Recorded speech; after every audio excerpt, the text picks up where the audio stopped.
pessoal.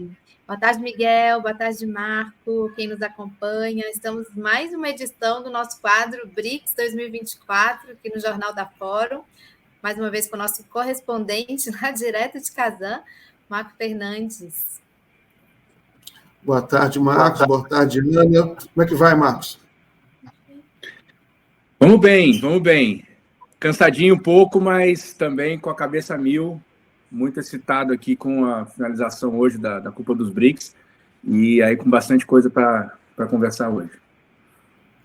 Maravilha. A gente está aqui com o Marco Fernandes, analista de geopolítica do Brasil de Fato. Está lá em Kazan, na Rússia, cobrindo a 16ª Cúpula dos BRICS.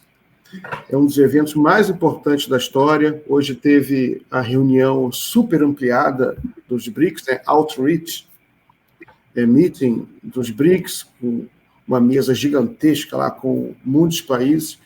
Um evento muito importante, na minha opinião, que é um dos eventos mais importantes da história moderna. O Marco está lá, eu queria saber como é que ele está se sentindo. Marco, quais são as novidades? Como é que está o clima aí hoje? O que você tem para dizer para a gente? Bom, gente, acho que o clima é um clima de muita empolgação, né, pelo final da cúpula, pelo sucesso que foi a cúpula. A gente conversou sobre isso aqui, né, o sucesso diplomático para a Rússia, né. Hoje eu vi um clipezinho que fizeram sobre as falas assim de Antony Blinken, Victoria Nuland, Joe Biden, Ursula von der Leyen falando a Rússia está isolada, a Rússia nunca esteve tão isolada, né? E a Rússia demonstrou que ela está tudo menos isolada. Então, acho que isso foi de fato uma vitória muito grande para... Opa, acho que eu caí aí. A internet está meio... Tá indo, tá, né? Tá indo bem. Deu uma soluçada para mim, mas agora normalizou. Tá bom. Então, é que a internet aqui ela não é 100% confiável, mas vamos lá. Acho que hoje teve discursos importantes, né? E acho que a gente pode também destacar, claro, o discurso brasileiro, que foi lido pelo Mauro Vieira, mas era o discurso do presidente Lula. Acho que teve coisas muito interessantes. Teve aí também, acho que falas também do Mauro Vieira, né, dizendo que o Brasil, que uma das prioridades do Brasil no ano que vem na presidência vai ser a formação desse novo sistema de pagamentos internacional, que seria uma alternativa ao SWIFT. Então também é muito boa, né, a gente ouvir isso, que o Brasil já assume isso como tarefa para o ano que vem. E claro, hoje houve a divulgação, né, que a gente estava falando desde ontem, com muita expectativa, da tal da lista que, gente, aqui é impressionante, porque a gente fica ouvindo os boatos, né? Você nunca sabe, né? Você não está lá dentro nas negociações. Então, por exemplo, teve um momento hoje aqui que chegaram a dizer que não, mas não vão divulgar a lista ainda, vai ser só a divulgação dos critérios, e porque eles não querem, eles querem evitar o desgaste que teve ano passado, de ter países convidados que depois não entraram, como a Argentina, como a Arábia Saudita, que até agora está nessa indecisão. E aí ficava tudo, putz, mas não é possível, não vai ter lista, não vai ter o que falar dos países e tal. E aí no final da tarde, acho que era umas 5h30, 6 horas, aí divulgaram a lista, né? E que é mais ou menos a lista que a gente já tinha visto que lá, enfim, aí Folha e Globo tinham dado anteontem, circulou também em outros meios de comunicação no mundo, mas de fato é interessante ver, porque aí a gente começa agora a poder fazer as análises, apesar de que de fato ainda não é a confirmação desses países, né? A partir de agora a Rússia vai fazer consultas aos países e eventualmente, se não der para fazer o processo com todo mundo, vai entrar pela presidência brasileira. O Lukashenko da Bielorrússia já falou que está dentro, que não precisa consultar, que ele já aceitou e ponto final, né? Que é o parceirão aqui da Rússia. Mas, enfim, aí também fica como tema para a gente aí desenvolver... Da Bielorrússia, né? O presidente da Bielorrússia. Isso, Lukashenko, o presidente da Bielorrússia, exatamente, da Bielorrússia. E aí fica como, eu digo, é um parceirão da Rússia, né? Eles são, enfim, muito parceiros. E fica aí com mais um tema para a gente desenvolver também. E tentar pensar um pouquinho essa nova configuração dos BRICS, o que ela pode trazer de potenciais econômicos também para o grupo. Marco e Miguel, estava vendo um artigo que saiu hoje no El País, não sei se vocês viram, comentando que é como se houvesse um confronto de forças entre o G7 e o BRICS. E aí me chamou a atenção que eles falaram assim que o G7 ele ainda mantém uma primazia econômica e exibe maior coesão. E aí eles falam que o Trump pode quebrar essa coesão. É uma mistura de uma campanha para os democratas e uma campanha anti-BRICS. Queria que o Marco comentasse um pouco isso. Com que força sai esse BRICS dessa reunião histórica de 2024? Perante Olha, Ana, eu acho que... Claro. Não, eu acho que sai muito fortalecido, né? É evidente que os países novos que aderiram, né? A gente sabe que não serão membros plenos ainda.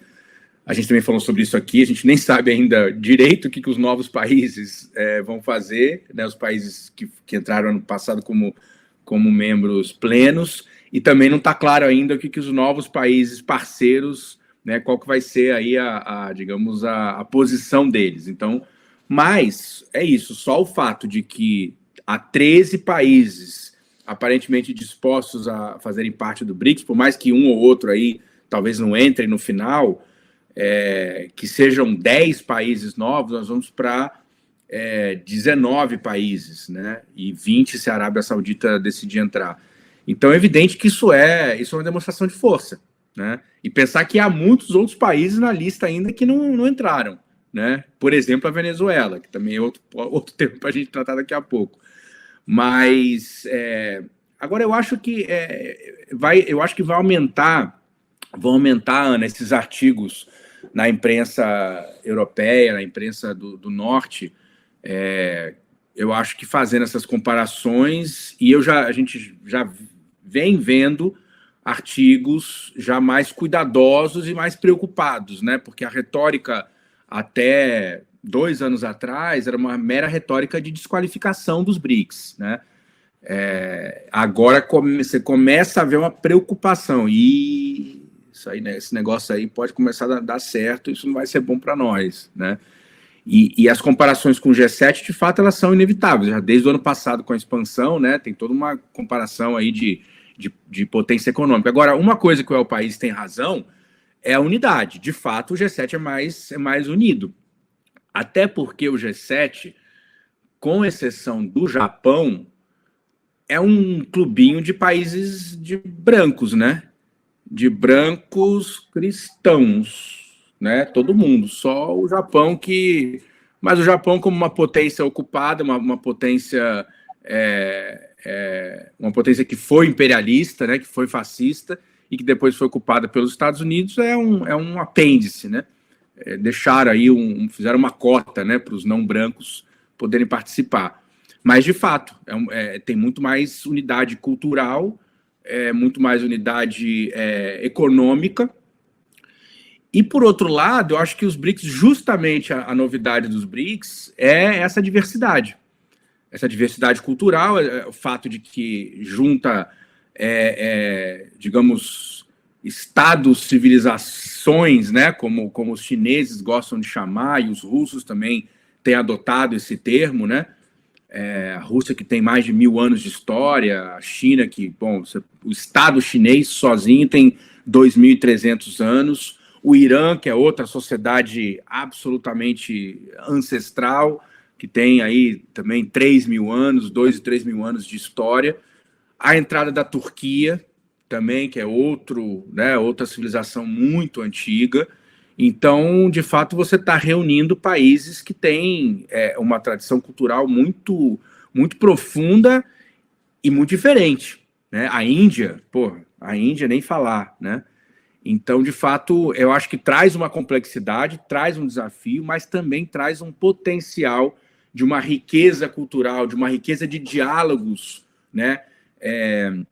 De civilizações e de respeito mútuo. É muito esse o discurso da China, é o discurso da Rússia, é o discurso do Irã, né? Essa questão o tempo inteiro do respeito à civilização do outro, né?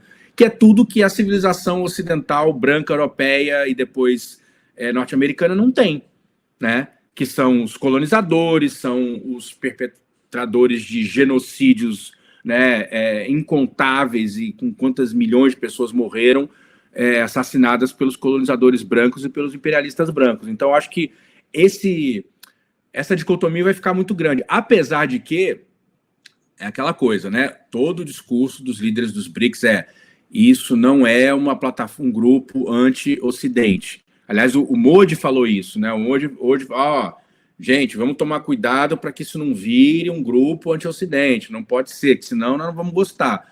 Agora, o problema é esse que a gente já discutiu aqui. Não é que o BRICS é anti-Ocidente, o Ocidente é anti-BRICS, né? E isso está claro. Está claro com o fato de Rússia e Irã serem alvos militares do Ocidente nesse momento, e a China pode ser um próximo, e fora os países que já sofreram golpes organizados pelos Estados Unidos, como nós, né? Como nós outros. E Bolívia e Cuba, que agora vai ser um outro parceiro dos BRICS e que sofre há 60 anos um embargo criminoso dos Estados Unidos. Então, acho que essa confrontação vai acabar sendo inevitável. Agora, claro, aí é o papel dos líderes saber fazer o equilíbrio diplomático. Muito bem, Marco. Deixa eu trazer aqui essa lista, que é uma lista provisória, você mesmo avisou, né? Confirmada. Deixa eu tentar colocar aqui na tela. Peraí. Tem algum problema de colocar na tela? Tem uma lista dos países que foram... um anúncio ainda... não é confirmado, né? Vamos esperar ainda a confirmação. Argélia, Bielorrússia, Bolívia, Vietnã, Indonésia, Cazaquistão, Cuba, Malásia, Nigéria, Tailândia, Turquia, Uganda, Uzbequistão, né? Que são os países que podem ser os próximos parceiros do grupo. Aqui, ó, acabou entrando. Está aqui. Publiquei no cafezinho com a bandeirinha. Só uma coisinha, Miguel, só uma para não ter confusão. Eles são aqui, né? Esses são os países que devem ser os próximos parceiros do grupo numa etapa inicial antes de se tornarem membros plenos, né? A questão dos membros plenos ainda nem está muito no horizonte, né? Por enquanto é só para se tornarem parceiros, né? Então, sim, só deixar isso claro, porque é uma especulação só, né? Porque claro, quem se torna parceiro, a tendência, né, até isso, pelo espírito do BRICS, que é todo mundo igual, né? Você se torna parceiro, mas no futuro todo mundo vai ser membro pleno. Eu assisti essa terceira reunião, no terceiro dia, né, reunião do grupo super ampliado, Outreach, assisti. É muito impressionante, Marco. Assim, os discursos, com muita gravidade, os textos, os discursos foram escritos assim, com um senso de história muito grande, de todo mundo, né? Do Irã, do Egito, da China, da Rússia, no Brasil também, todos com uma consciência muito clara da importância do momento histórico, de você ter... E a gente acompanha geopolítica, política internacional há muitos anos, é difícil, não lembro de ter visto um evento assim, com uma participação tão democrática e de forma igualitária, com um discurso tão coeso. Eles falam de coesão, mas muita coesão. Por exemplo, a gente acabou de assistir... Na realidade, vários eventos convergiram, né? Porque você teve, há poucas semanas atrás, a Assembleia Geral da ONU, em que a gente viu, por exemplo, o Biden fazer um discurso, falar praticamente só de guerra, um discurso pleno de mentiras, falar só de guerra. O Netanyahu apareceu, fez um montão de ameaça, ameaçou o mundo inteiro, né? A gente sabe o que o Netanyahu está fazendo, ele está agredindo, está matando membros da ONU, tanto em Gaza, agora no Líbano. Inclusive, eu quero deixar aqui uma mensagem de solidariedade aos jornalistas da Al Jazeera, que Israel já matou centenas de jornalistas em Gaza, e agora só sobraram poucos, que ele matou quase todo mundo. Sobraram lá, hoje ele fez uma lista com 6 ou 7, um pouco mais, jornalistas, botou a foto, né, o ministro de Relações Exteriores botou a foto do jornalista, esses são terroristas do Hamas e do Hezbollah, ou seja, sentença de morte contra os últimos jornalistas profissionais vivos na Palestina. Então já tem uma campanha na internet, gente, campanha inclusive da ONU, pelo amor de Deus, protejam esses profissionais de imprensa, são os últimos vivos em Gaza. Isso é o Ocidente hoje, e na reunião de hoje, todo mundo falou em Gaza. O Xi Jinping fez um discurso muito duro, a gente não pode deixar que essa violência continue se espalhando pelo Líbano, o mundo, todos os discursos falando em segurança econômica, que é o contrário de sanção, segurança no sentido de paz, né, contra guerras, e segurança também no sentido de você ter um mundo que se desenvolva. O Xi Jinping falou, o Putin, um mundo que preste atenção à questão do desenvolvimento econômico. Como é que você vê, Marcos, a questão do como o BRICS pode evoluir do ponto de vista de promover o desenvolvimento econômico dos países do sul global? Olha, eu acho que você tem razão, Miguel. Eu acho que vários. Eu não vi tudo hoje, porque também estava nas correrias aqui, fazendo outras entrevistas, indo atrás também de outras informações, mas alguns dos discursos eu achei também muito fortes. E olha, foi muito parecido com, eu acho, com o ano passado, viu? O ano passado também teve eu acho que a novidade esse ano, eu acho que foi, claro, a questão do genocídio da Palestina, né, que não tinha acontecido ainda em agosto do ano passado, quando foi a cúpula em Joanesburgo, e o fato de que também esse genocídio, eu acho que é isso que você falou, escancara, assim, difícil até encontrar a palavra, né, mas a desumanidade do Ocidente, a desumanidade da OTAN, é isso, eles estão matando gente da ONU, é um negócio inacreditável, né? Parece que não tem limite, né, para a maldade, né, de Israel e da OTAN. Mas, enfim, acho que a expectativa de todos os países que estão se aproximando dos BRICS é que daí surjam possibilidades potenciais econômicos, né? E claro, políticos também, mas tua pergunta sobre econômico. Agora, mais uma vez, a gente falou sobre isso aqui, né? Eu acho que até agora os BRICS eles voltam a ter um movimento assim de ascensão, de um crescendo de potenciais, né? Que eu acho que potenciais que ainda não começaram a de fato se realizar. Eu acho que o banco é o maior exemplo disso, né? O banco que foi muito falado, né, nos discursos de ontem, foi muito mencionado, vários líderes mencionaram a necessidade de avançar, o banco, de fortalecer o banco. Agora é isso, o banco ele precisa ter dinheiro, né? E os líderes precisam botar dinheiro no banco. Os países precisam botar dinheiro no banco. Porque o banco hoje ele está muito restrito, submetido às leis do mercado capitalista controlado por Wall Street. Então, ele tem um rating que não é muito alto. Aliás, uma das propostas dos russos é criar uma nova agência de rating. Só para o pessoal saber, rating é a avaliação, digamos, econômica da solidez econômica de uma instituição. No caso aqui, um banco, pode ser um país. Essas instituições estão todas em Wall Street. São eles que fazem as avaliações, né? Então, essa é uma das propostas que os russos estão levantando. Então é isso, o banco conseguiu arrecadar com todo o esforço do último ano $8 bilhões. Isso não é nada para o Banco dos BRICS, né? Isso aí só para a China, isso é dinheiro de pinga, como a gente fala, né? Então é preciso muito mais que isso.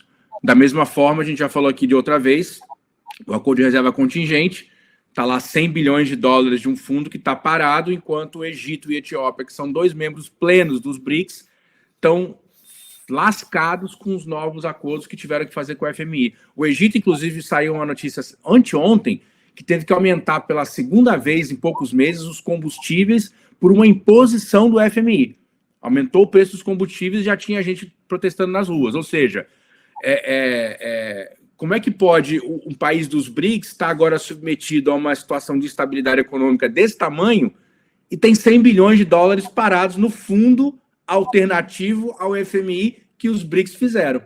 né? Então, acho que são esse tipo de contradição que os BRICS vão precisar enfrentar e avançar, né? Então, acho que... E há outras propostas aí, enfim, que a gente pode falar daqui a pouco, que os russos também fizeram e que tem um potencial muito grande. Agora, a gente precisa começar a botar isso para funcionar. E aí, acho que uma das grandes limitações que os BRICS têm nesse momento é o fato de não ter, aquilo que a gente falou aqui, Miguel, né, anteontem, ou, sei lá, 3 noites atrás, que foi, para quem que eu ligo, né? Não tem um secretariado, não tem um... Como é que você opera uma plataforma de desenvolvimento econômico se você não tem enfim, uma instituição fazendo isso, uma secretaria, pessoas, né, um grupo de técnicos, de economistas. Então, acho que isso está faltando. Agora, a gente tem a esperança de que também com o agravamento, né, com o acirramento dessas contradições com o Ocidente e dos países do Sul global com os seus limites de desenvolvimento econômico, que os BRICS possam, de fato, começar a funcionar nesse sentido. Marco, eu queria fazer 2 perguntas assim de bastidor. Se você não tivesse bastidor, tudo bem, mas ver se abre para a gente o que você tiver. É sobre a ausência da Arábia Saudita, que estava nos mesmos dias recebendo o Blinken. O Bin Salman estava recebendo o Blinken nos mesmos dias do BRICS. Se isso repercutiu aí a ausência dele, se houve alguma especulação em torno disso. A outra questão que eu queria te perguntar de bastidor é se você notou alguma articulação entre... Porque estava aí o Guterres, secretário-geral da ONU, estava o Abbas, o Mahmoud Abbas, Palestina. O Egito, né, o Al-Sisi, o Egito é muito envolvido na questão também do Oriente Médio.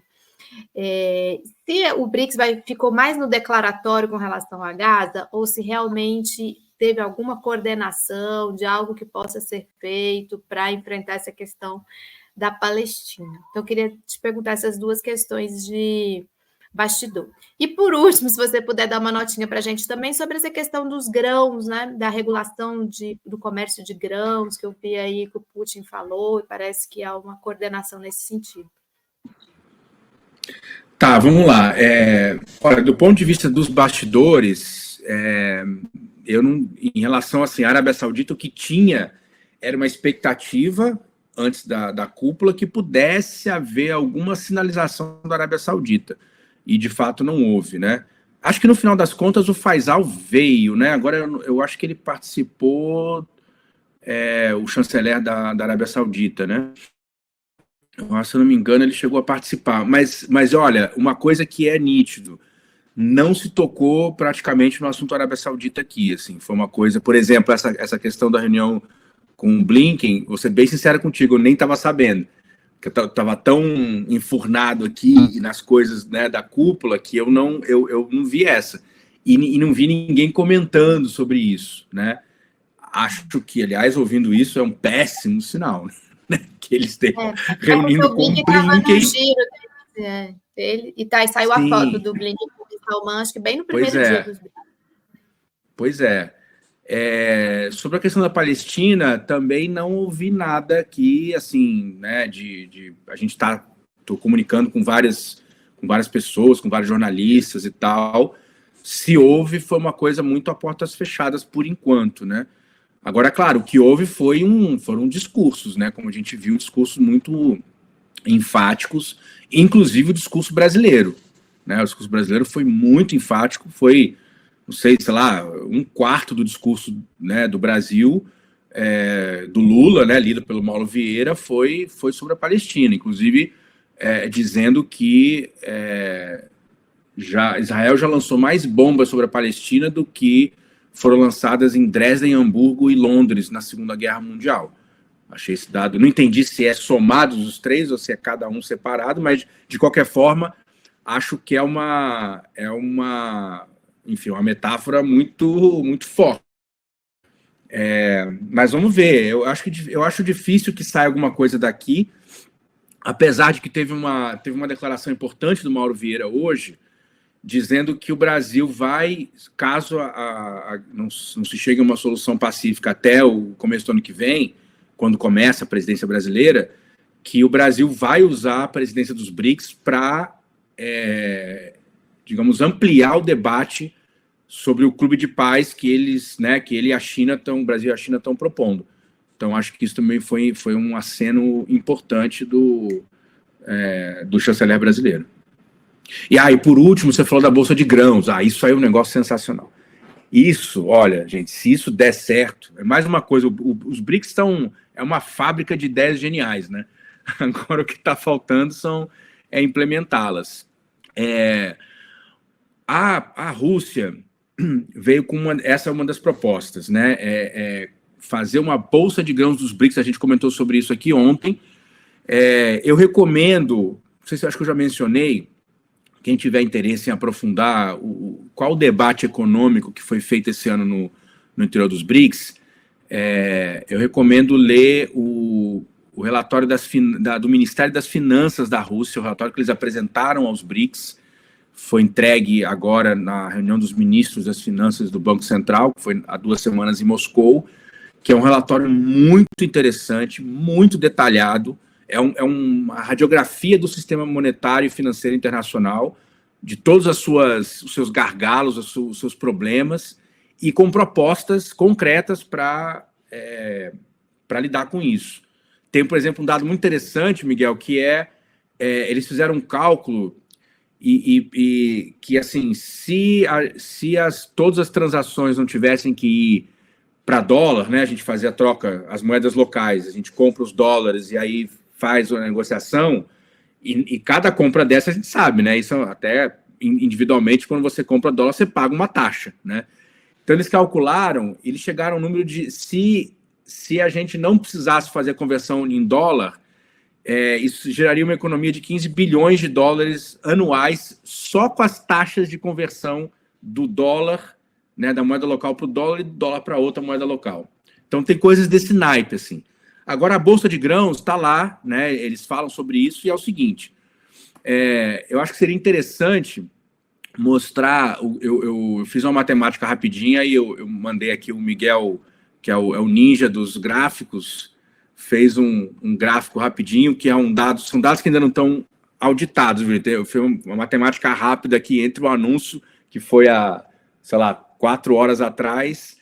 Eu fiz um cálculo aqui rapidinho na internet, fui vendo alguns sites, e chegamos a esses dados do que seriam agora os BRICS ampliados, né, com esses novos países, caso os 13 aceitem.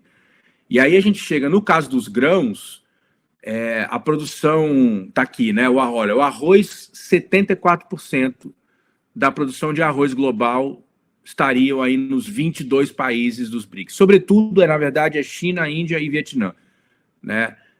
O trigo, 56%, o milho, 44% e a soja, 48%, sendo 33% do Brasil. Aí é um outro detalhe, porque não dá para produzir tanta soja assim, porque a gente sabe qual é o preço na natureza.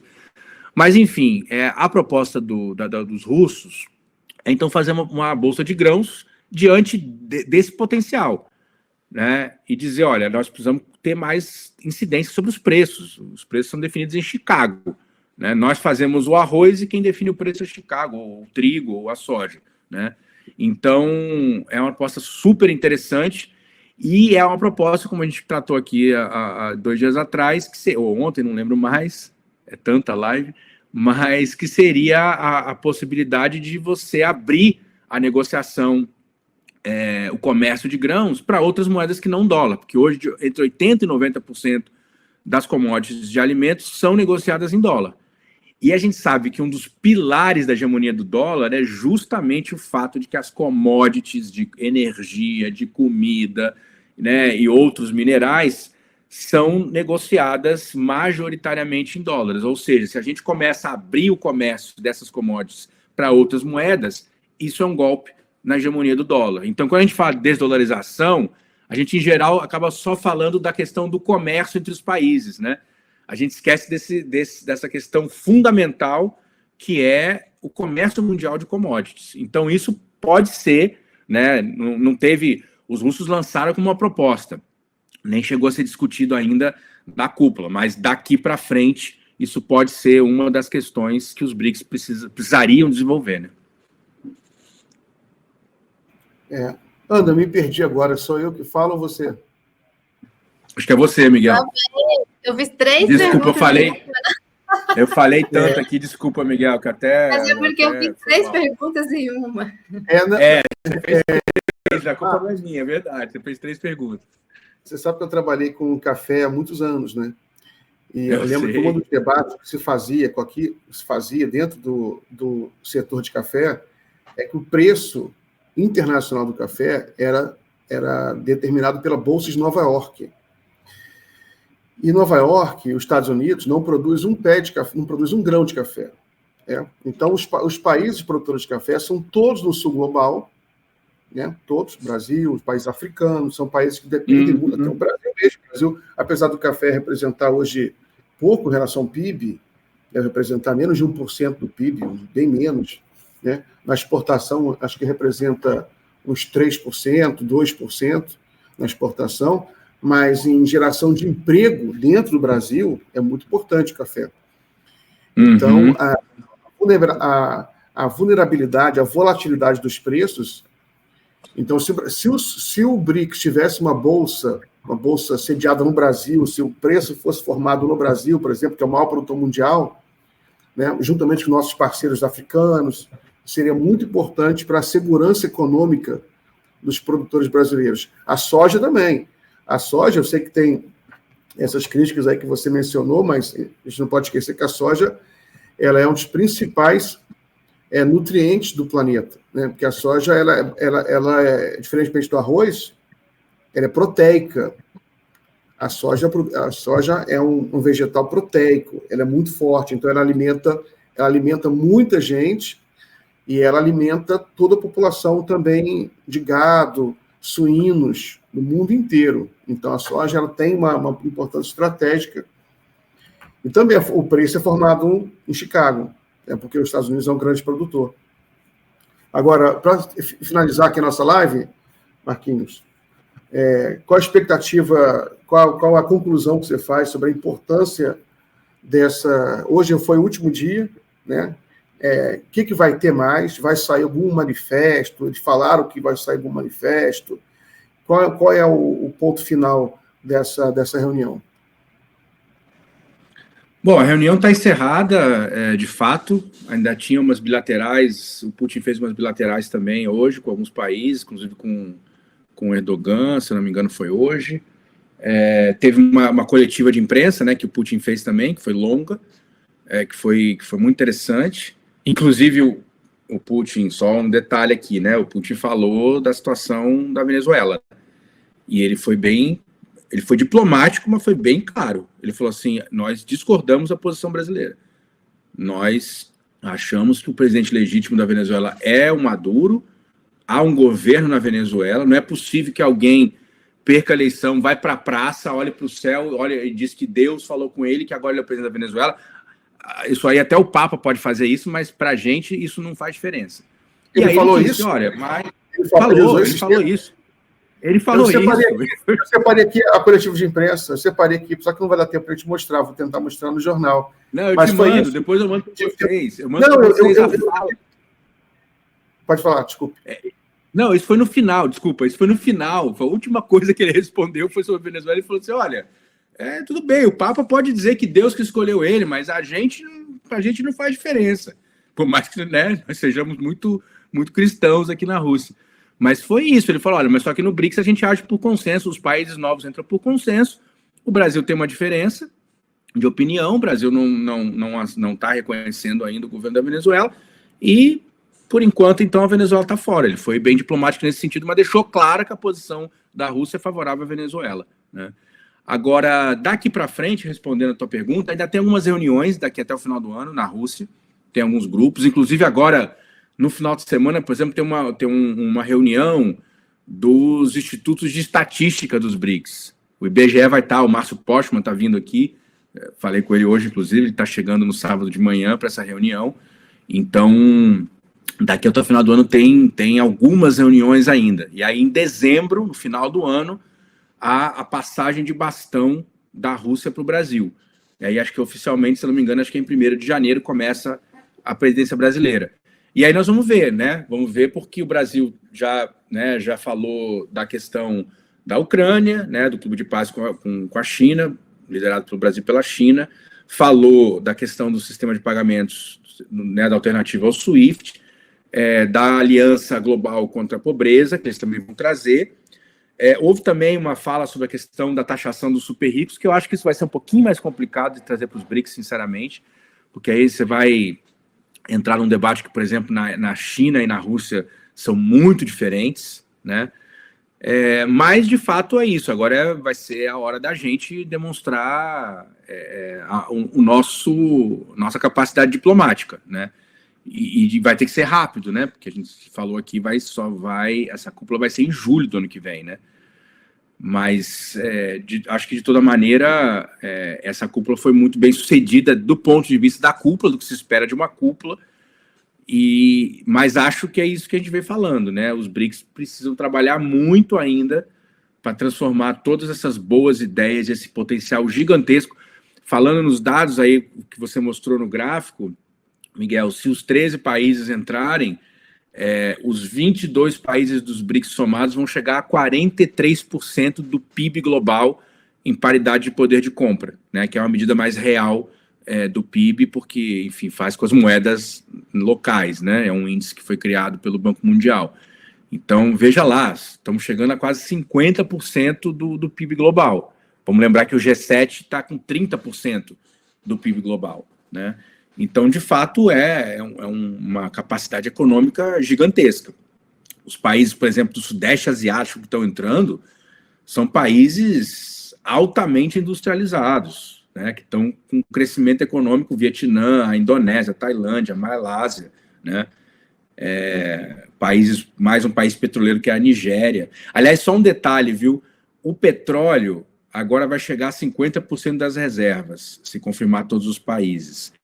Se a Venezuela entrar, ou entrasse agora, né, ou entrar no ano que vem, pula para quase 70% das reservas mundiais de petróleo. Eu não chequei o dado, mas eu tenho a impressão que, se bobear, nem a OPEP tem tudo isso de petróleo, de reserva de petróleo. Olha o tamanho da potência econômica, e com todo o problema do petróleo, que a gente tem que se livrar dele, mas a gente sabe que isso não vai acontecer a curto prazo, né? Que o petróleo ainda é o commodity mais importante do mundo e que não vai deixar de ser a curto prazo. Então, mais um fator aí para a Venezuela, para a importância da Venezuela para os BRICS, né?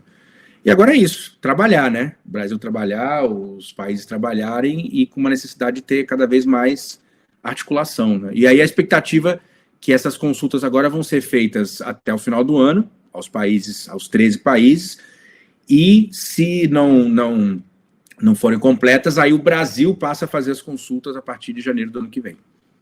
Mas é isso, acho que foi um grande sucesso e mais um feito histórico aí dos BRICS nessa tentativa urgente, como disse o Xi Jinping e o Lula, de construir uma nova ordem mundial nesse planeta. Maravilha.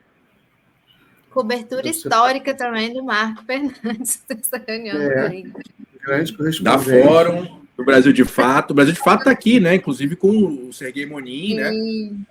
Que é o correspondente do Brasil de Fato, está fazendo um baita trabalho também. Hoje, inclusive, ele estava na coletiva do Putin, deve estar agora louco lá trabalhando, fazendo a nota, mas ele estava na coletiva do Putin, acho que também foi um golaço aí do Brasil de Fato e do Monin. E vamos aguardar. E ano que vem é nós aí, né? Todo mundo no Brasil, todos nós aí. Vai ser ótimo. Vai ser muito divertido e vamos trabalhar bastante. É isso aí. Tem pessoal que quiser ver o vídeo da reunião de hoje, está lá no X do cafezinho. Eu coloquei lá o vídeo, metade, a primeira metade, a segunda metade ainda vou fazer a legenda está pronta. Aí, por exemplo, é o cara da Etiópia falando, tem o Irã também. Deixa eu trazer só umas fotos aqui antes de liberar uma fotinho do Maduro. Baita trabalho esse, Miguel, de legendar, cara. Pô, isso aí é importantíssimo. Maduro com Putin. Aí, isso é tudo de hoje, né? Que eu peguei lá no site da... Legal. No site, é o Putin. Xizão da massa. Aliás, gente, só uma coisa do Xi, não podia deixar de falar disso. Vejam no cafezinho, por favor, o discurso do Xi ontem, né, no dia principal da cúpula, que o Xi faz referência ao romance lá, como é que é? O que fazer? Como é que chama o autor, Ana? Você que é nossa especialista. Me caiu alguma coisa. Chernyshevsky, uma coisa assim, né? A Yara até me falou do livro, mas eu não sei qual é o livro que ele indicou, eu não vi. Cara, esse livro é um romance, que o nome do romance é O Que Fazer, e foi daí que o Lenin tirou o título do clássico dele, da organização política, O Que Fazer. O Xi usou esse livro, citou esse livro. Assim, cara, tem umas coisas da diplomacia chinesa que a nossa Yara está fazendo uma matéria especial sobre o livro. Aí o cara vem na Rússia, pô, aí o cara vem na Rússia e vira pro Putin e fala: olha, Putin, eu sei que você não curte muito esse negócio de comunismo, mas nós curtimos. Então, assim, ó, tá na hora da gente voltar pro que fazer, viu? Só para você lembrar. Ele criou uma forma de acessar o que fazer do Lenin, né? Por outras vias literárias. Cara, é foda. A diplomacia o nome do autor é aqui, ó, Nikolai Chernyshevsky. Chernyshevsky, é isso mesmo. Chernyshevsky. É isso mesmo. O Que Fazer é um romance revolucionário. Né? Eu até vou baixar esse livro aí, fiquei curioso de conhecer, mas é muito bem escrito o discurso do Xi, né? Cita não, romance, depois dessa tem que ler. Olha, só aqui rapidinho, ó.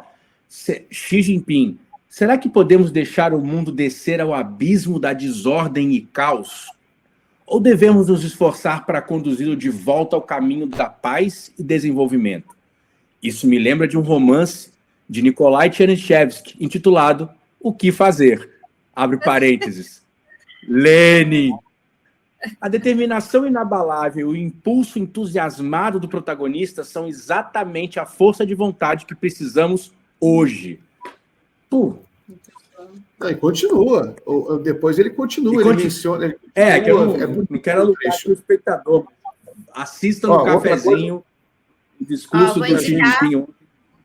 Isso. E vou indicar também a coluna da Yara lá na Fórum, no portal da Fórum, sobre China, porque ela vai contar sobre por aí. Excelente, excelente. Isso quem me atentou para isso foi a Tings, viu, Miguel? Foi a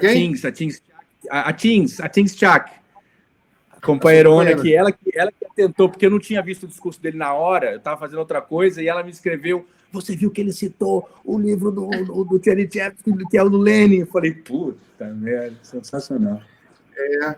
Não, eu não estava entendendo a relação com o Lenin, porque o Lenin tem um livro com o mesmo título. Né? Tanto que eu vi um comentário no X dizendo: ele faz uma relação com o Lenin, na realidade, de certa forma, é uma citação do Lenin, né? Porque eu tenho o livro com o mesmo título. Total. Agora, você fala que o Lenin se baseou nesse livro para fazer o seu livro? O título do livro ele tirou daí. Ele tirou daí. É o mesmo. Tirou daí. É inspirado. Tem o Que Fazer do Lenin. Tirou daí. Isso.